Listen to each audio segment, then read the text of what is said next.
Kita akan belajar tentang buah-buah roh ya. Galatia 5 ayat 22, satu ayat aja judulnya 9 buah roh. Komplikasi kasih. Ya, judulnya itu betul, nggak salah lihat. Ada kata komplikasi di dalamnya. Kasih itu bisa complicate in a beautiful way. Bisa komplikasi. Kalau penyakit komplikasi, nah itu celaka. Tapi kalau kasih yang komplikasi, betapa indahnya. 9 buah roh ini sebenarnya para ahli teolog menyebutnya satu buah roh kasih.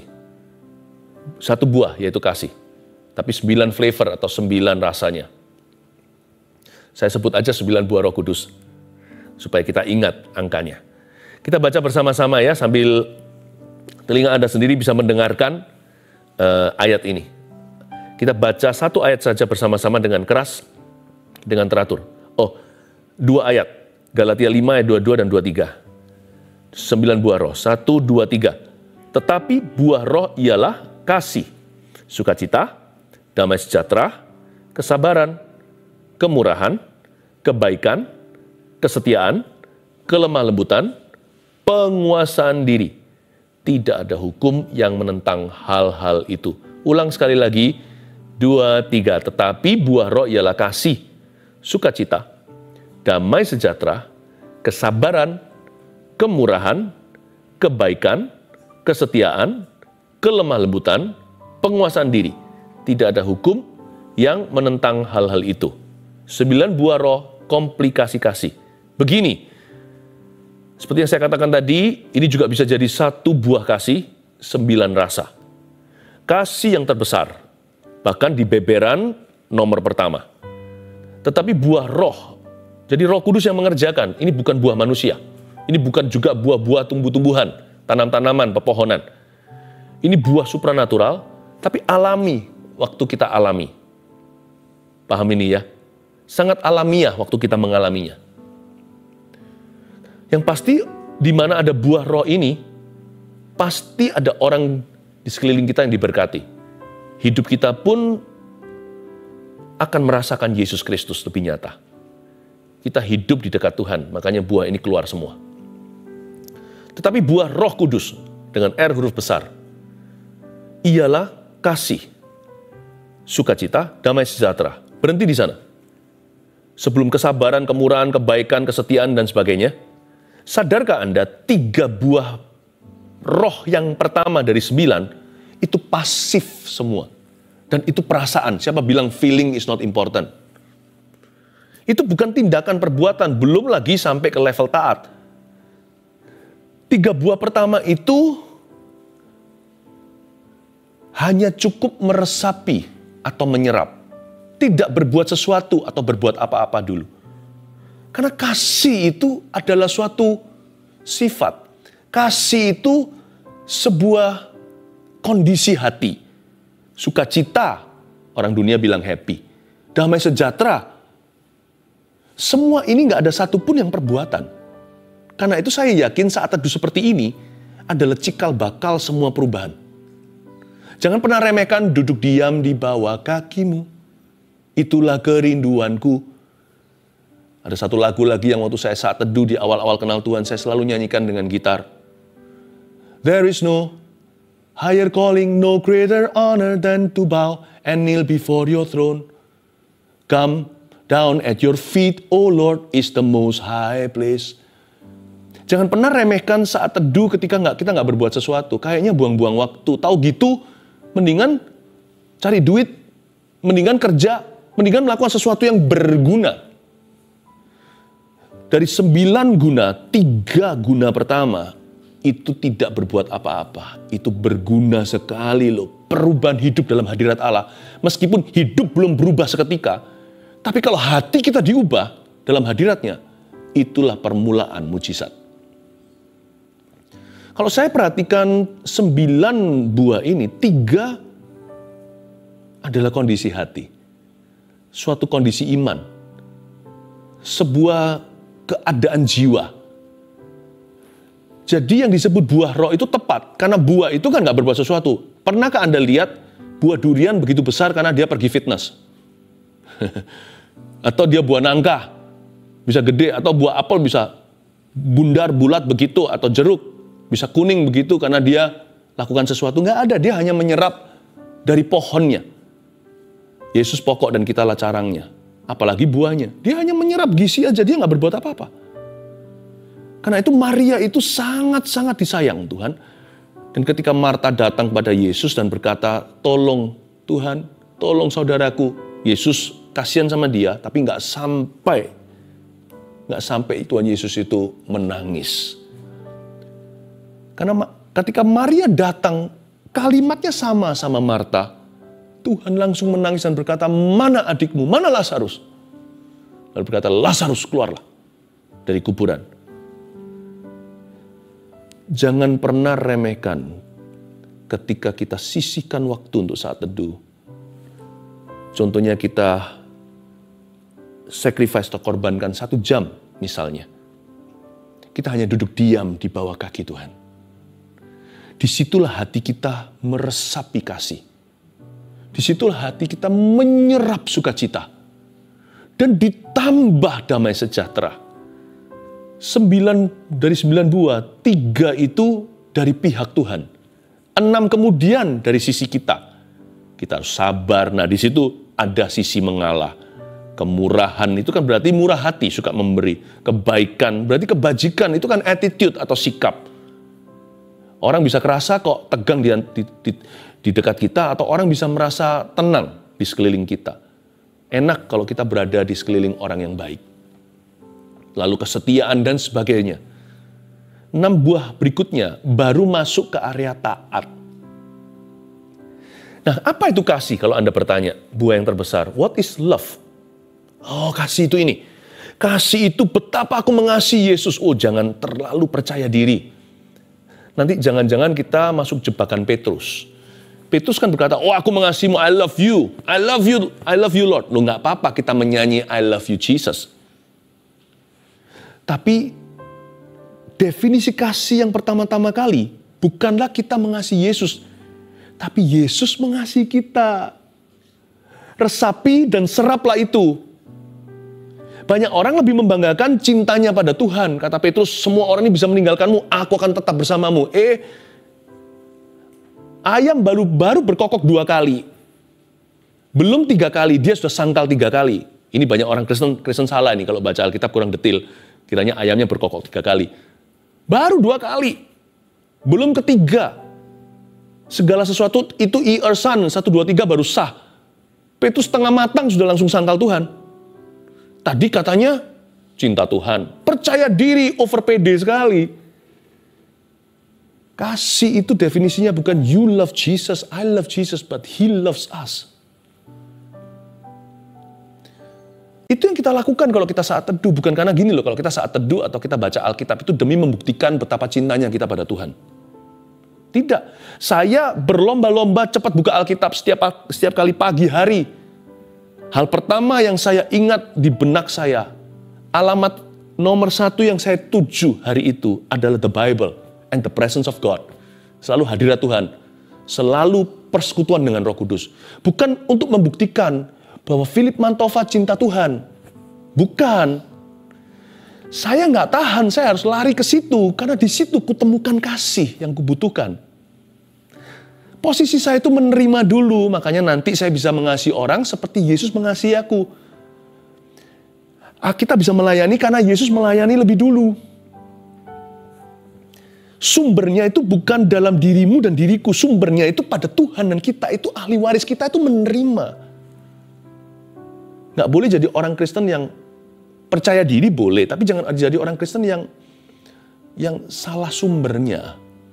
Banyak orang membanggakan cintanya kepada Tuhan.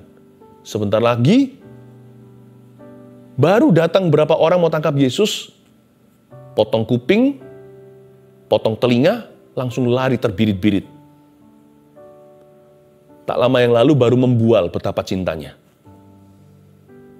Harusnya kita tuh rendah hati tiap hari dan berkata, Lord, I'm not perfect.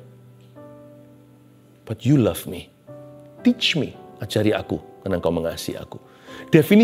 Tulis ini, definisi kasih itu dikasihi. Bukan mengasihi lebih dulu. Setelah itu baru kita mengasihi. Pernah lihat nggak kalau tiba-tiba ada anak Tuhan yang berubah jadi orang Farisi, hakimi kanan kiri? Karena dia udah merasa super rohani, dia merasa saya ini lebih mengasihi Tuhan dan lebih tahu tentang Tuhan Yesus dari kamu, dari kalian. Disitulah kesalahan terbolak-balik. Saat itulah Tuhan jadi duka. Belajar rendah hati setiap hari. Dan hati hidup itu jadi tenang. Kalau kita itu tahu kita itu dikasih. Dan saya ini pelupa. Manusia itu pikun rohani semuanya. Coba ya. Nggak peduli level rohaninya seperti apa. Nggak ada orang yang super rohani di depan Tuhan. Setiap kita itu daging dan darah. Jadi andai kata saya nggak pikul salib ikut Yesus setiap hari. Kalau saya bolong-bolong tidak saat teduh 3 hari. Saya cenderung lupa Yesus cinta saya. Nanti saya mulai tidak kenaan dengan orang lain. Saya mulai luntur, terjadi erosi di dalam jiwa saya. Lama-lama saya lebih tidak merasakan lagi sukacita, apalagi damai sejahtera. Ketika saya jauh dari Yesus, kacang yang lupa kulitnya, tiba-tiba saya pikun, tidak ingat lagi betapa berharganya pengorbanannya untuk saya di Kalvari. Hatiku tidak terjamah, lama-lama jadi seperti batu. Dan muncullah roh agamawi. Dan saya mulai pakai jubah Farisi. Apa yang harusnya terjalin dari hubungan yang luar biasa, di mana saya dilayakkan, dan saya itu terharu karena Tuhan. Lama-lama saya mulai kaku, karena mulai jauh. Coba lihat, masalahnya bukan karena cintanya orang itu sama Tuhan yang bermasalah. Korsletingnya bukan di situ. Korsletingnya dia mulai lupa betapa dia disayang. Kenapa banyak orang yang bengis sama orang lain, termasuk sama saudara seiman? Mau tahu kenapa enggak? Karena orang itu kurang kasih. Makanya dia nggak bisa mengasihi. Dia defisit kasih, mana bisa memberi. Yesus memberitahukan rahasia kekuatan untuk menggenapi perintah Tuhan yang kedua terutama. Dari 2 perintah utama itu, yaitu kasihlah Allahmu, lalu kasihlah sesamamu manusia seperti dirimu sendiri. Bukan berarti kita diajari untuk mengasihani diri sendiri. Kasihilah sesamamu manusia seperti dirimu sendiri. Belum berhenti, ini maksudnya. Seperti dirimu sendiri dikasihi oleh dia. Kita ini hanya bulan, bukan matahari. Kita nggak bersinar. Kita ini hanya memancarkan kasih yang kita terima.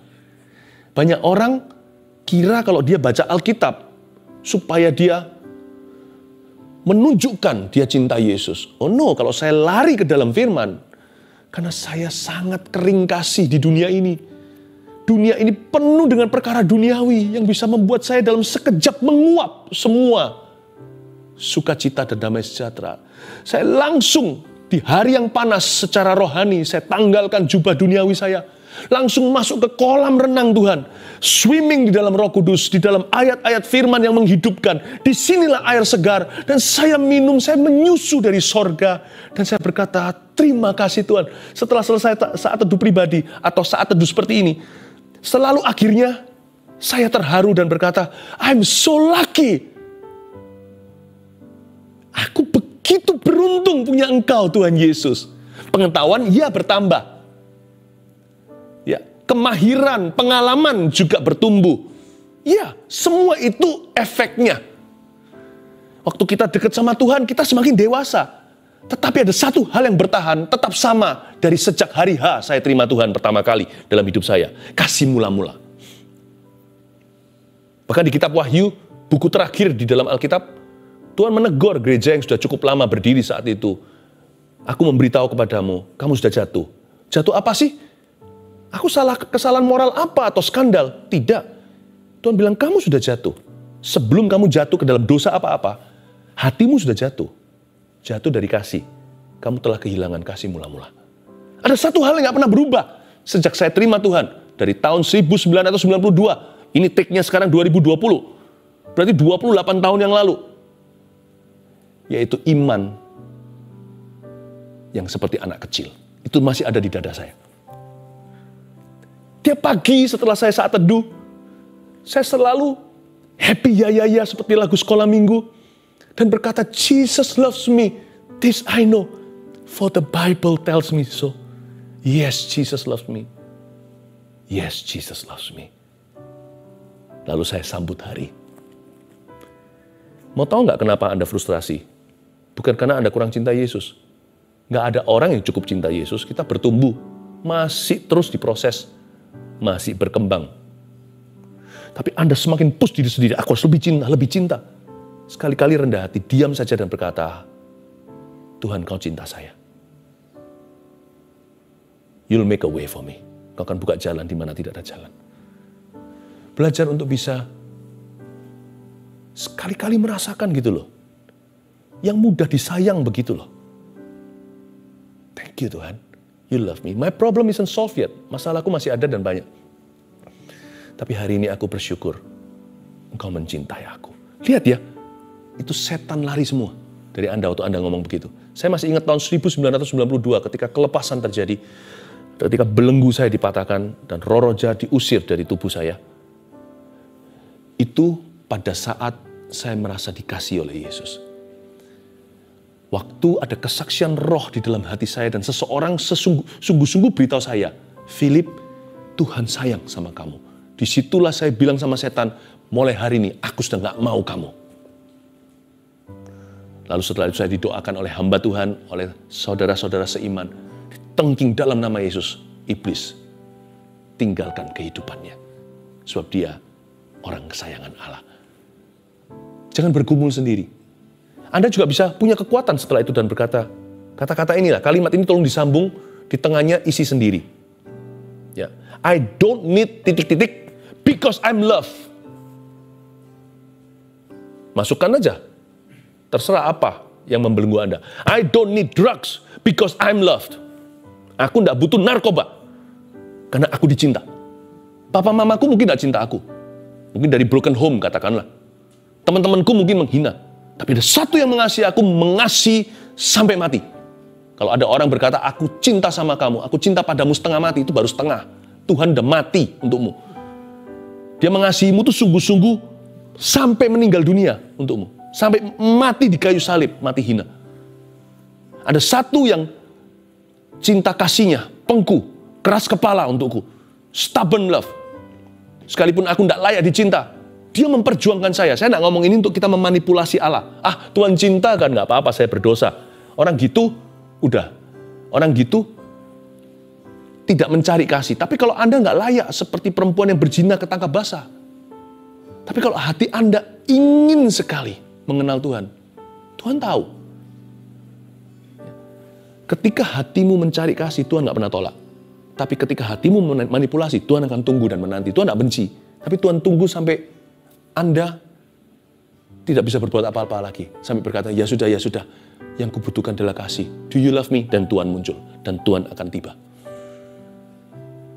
Tapi kalau hati Anda sekarang sudah putus asa, desperado, sudah seperti seolah-olah di ujung tanduk, good news, kabar baik, Yesus muncul. Karena dia mati untuk kita ketika kita di ujung-ujung tombak dosa. Jadi kalau Anda sekarang berada di posisi titik terujung putus asa, good news, kabar baik. Jesus loves you, read my lips. Baca bibir saya, Yesus cinta padamu. Dia cintanya bukan setengah mati, dia cinta sampai mati untukmu. Masa sekarang dia tidak akan memberikan apa yang kau doakan, tidak akan mengabulkan.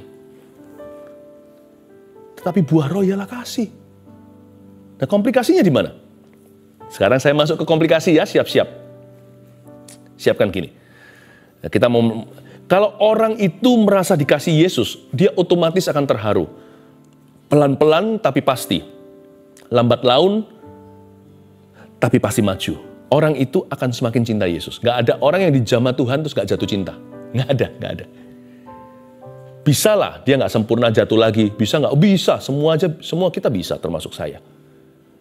Tapi pasti hati kita menyesal. Karena orang pernah mengecap kasih sayang Tuhan, dia gak akan pernah lupakan Tuhan.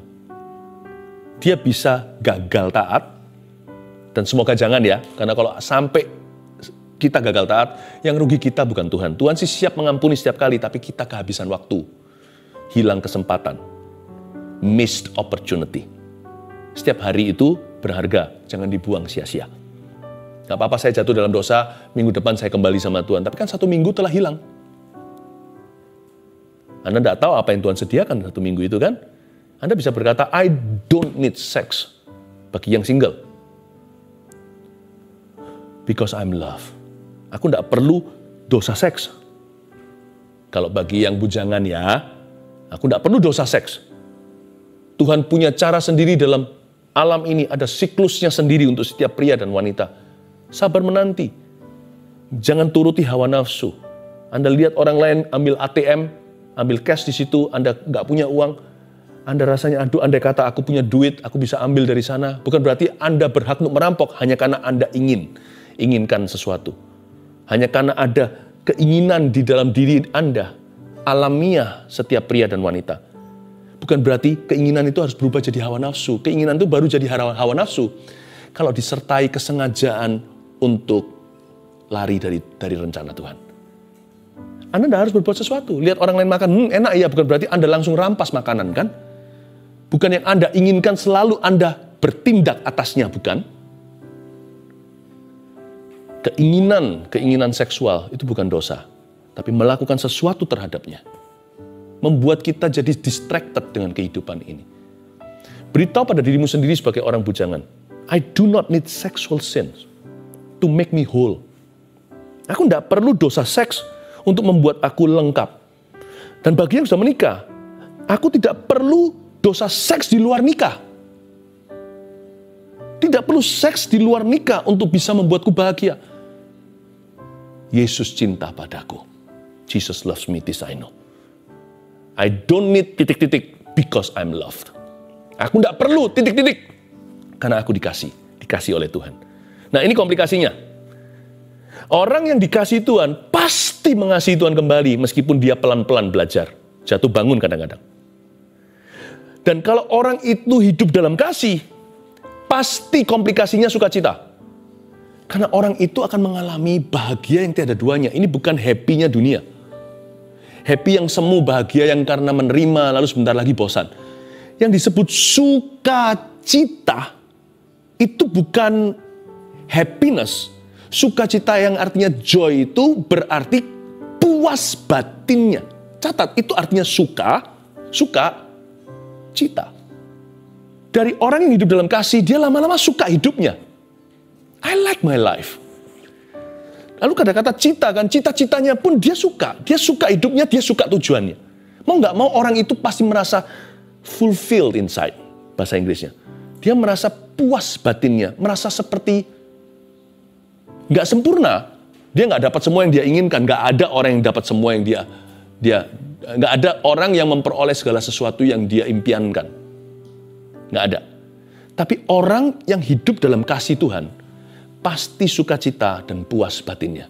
Nah, orang yang puas batinnya alias sukacita, tenang hidupnya. Makanya keluar damai sejahtera. Itu komplikasi berikutnya. Dia pasti dapat masalah, tapi setiap kali masalah menghantamnya, dia tenang karena dia tidak merasa berdosa. Kita ini orang berdosa statusnya, diampuni Tuhan. Tapi kita nggak merasa berdosa. Paling nggak enak itu orang yang setiap hari jalan kemana-mana tidur dibawa perasaan guilty. Perasaan tertuduh itu paling nggak enak. Itu stres, membuat penyakit juga. Damai sejahtera, itu perasaan tidak ada yang kusesali dalam hidup ini. Masalah buat pusing, ya. Tapi nggak ketambahan komplikasi setan membuat saya guilty, lalu depresi. Mau doa nggak berani, karena aku tahu aku merasa berdosa. Orang yang hidup dalam kasih, dibebaskan dari perasaan ini. Belum lagi yang membuat damai sejahtera itu muncul. Hanya karena orang itu hidup dalam kasih Yesus, yang membuat dia tenang adalah karena dia tahu, karena dia benar, Tuhan pasti beserta. Damai sejahteranya itu beralasan. Nggak seperti Saul. Kalau dinyanyiin Daud dengan harpa, dia rasa tenang. Karena dia pinjam damainya Daud. Saya hari ini ajari Anda untuk dapat damai sendiri di sumur Tuhan. Akui dosamu, tinggalkan, hidup dalam kasih mulai hari ini. Apa hubungannya kasih dengan dosa? Dosa itu bukan jangan dilakukan, bukan. Tapi kalau Anda dan saya mengasihi sesama kita nggak akan mencuri barangnya. Kalau kita mengasihi tetangga kita nggak akan ingini pasangannya. Ya kan? Kalau kita mengasihi seseorang kan kita akan jaga. Makanya Tuhan berkata semua hukum ini, 10 perintah Allah bahkan, bergantung pada 2 hukum utama. Kasihilah Tuhan, kasihilah sesamamu seperti dirimu sendiri. Semua hukum Taurat dan kitab Nabi, semua bergantung pada kedua hukum terutama. Akan ada damai sejahtera. Lalu orang yang tenang, komplikasinya sabar, kesabaran muncul. Karena dia tenang kan, jiwanya stabil. Jadi dia lebih sabar, lebih gampang ngalah buat orang seperti itu. Karena dia ada kasih, komplikasinya sukacita, kedamaian sejahtera, dia jadi orang yang lebih sabar. Sebenarnya orang yang gegabah atau orang yang suka marah atau murka itu sebenarnya bukan karena dia itu emosian. Kalau Anda lihat sesungguhnya, hidupnya nggak keruan. Jadi kalau kita dokter yang baik, kita nggak akan hanya diagnosa gejala, kita akan cari duduk perkara. Perkara orang itu duduk di dalam kehidupannya yang empty kasih. Percayalah, yakinlah. Kenapa orang itu nggak bisa tahan emosinya? Karena dia tidak suka dirinya. Dan dia juga nggak suka semua orang gara-garanya. Orang yang nggak suka diri sendiri mana bisa suka orang lain? Paling yang dia lakukan hanyalah memanjakan dirinya sendiri dan keinginannya dipenuhi. Tapi dia tahu dengan demikian, kalau dia tahu kebenaran, dia sedang membenci dirinya dan mencelakakan dirinya sendiri. Jadi kalau orang itu punya kasih, sukacita, damai sejahtera, dia mudah sabar. Dan kalau orang itu sabar, lebih gampang, dia lebih murah hati dan lebih peka dengan kebutuhan sesamanya. Murah hati itu bicara tentang suka memberi, suka mengalah. Ya sabar itu suka mengalah, murah hati itu suka memberi.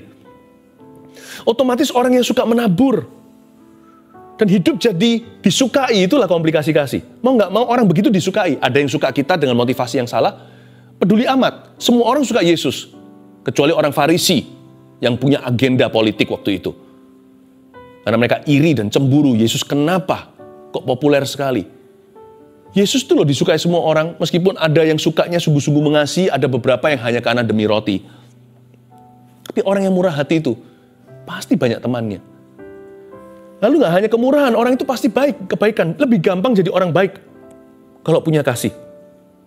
Dan setelah kebaikan, dia pasti akan mudah setia. Apapun yang dia kerjakan itu langgeng dan tahan lama. Gak hanya itu, banyak orang setia akan bekerja untuk Anda atau bekerja sama dengan Anda.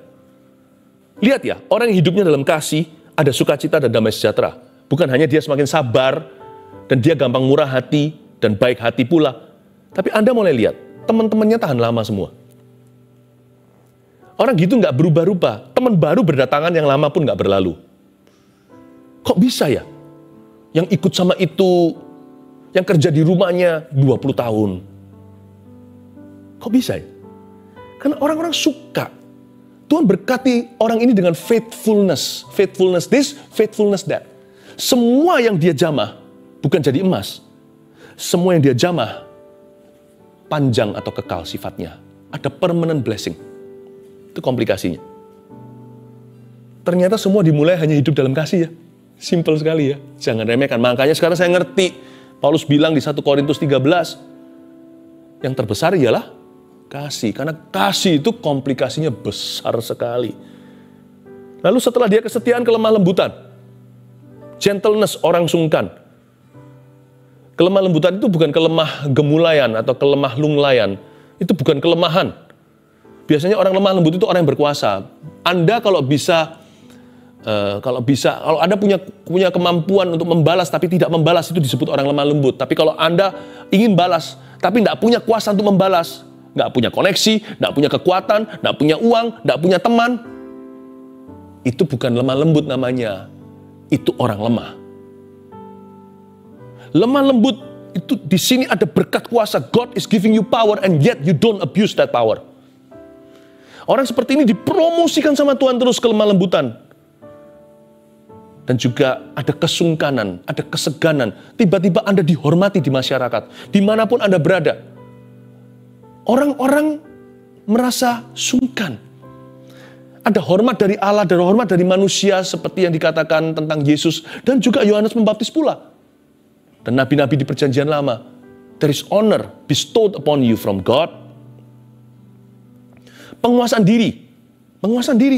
Nah, penguasaan diri ini adalah buah terakhir yang nomor 9 yang mengekang 8 buah sebelumnya.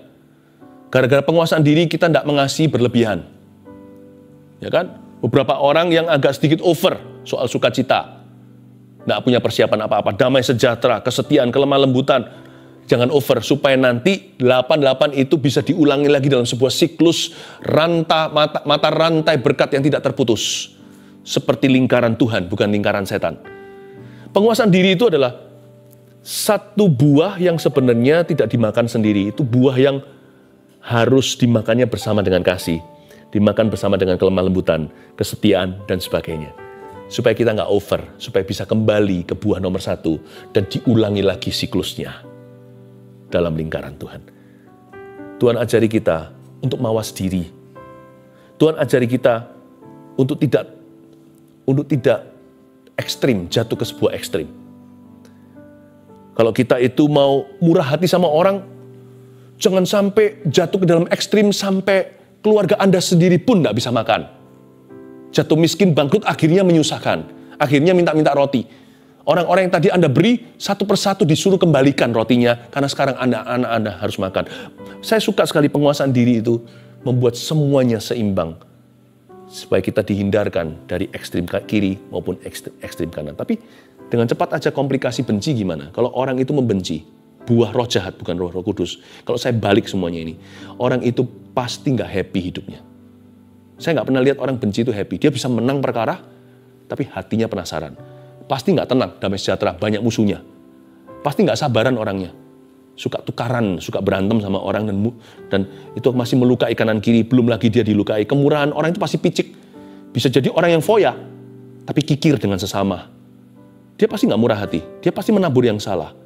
Pasti banyak kejahatan di rumahnya. Nggak ada orang yang tinggal di rumahnya bersama dengan dia bisa sejahtera. Istrinya, anaknya.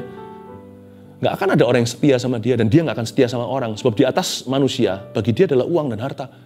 Kalau perlu, keluarga juga bisa dijual. Nggak mungkin lemah lembut orangnya. Dekat sama orang gitu nggak enak. 1 jam aja kayak neraka. Dan penguasaan diri, orang seperti ini pasti nggak ada penguasaan.